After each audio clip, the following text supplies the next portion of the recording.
C'est en 1871, après la guerre franco-allemande de 1870 à 1871, qui s'achève par une capitulation de la France, que Otto von Bismarck, né le 1er avril 1815 à Schönhausen, et mort le 30 juillet 1898 à Friedrichsruh, et à cette époque chancelier de la Confédération de l'Allemagne du Nord, va former le Reich.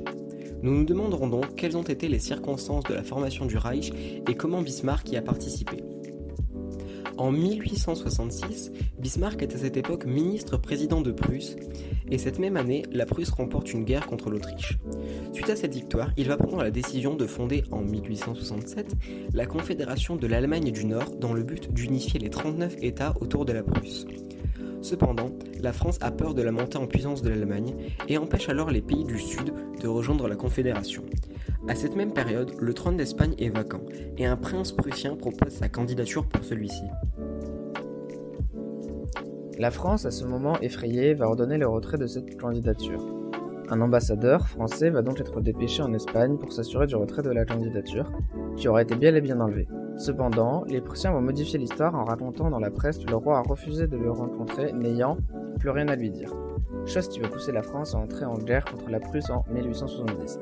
Cette guerre mal préparée par la France va alors s'achever par une capitulation de celle-ci le 2 septembre 1871 à Sedan.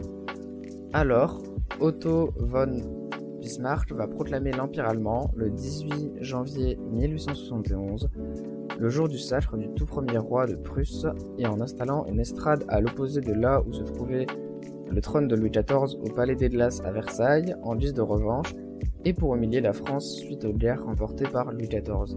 Suite à cela, Bismarck va être à la fois ministre, président et premier chancelier du nouvel empire allemand qui va alors rapidement devenir la première puissance continentale. En conclusion, Bismarck aura été l'acteur majeur de l'unification allemande en participant à la création de la Confédération de l'Allemagne du Nord et en poussant la France à entrer en guerre contre elle.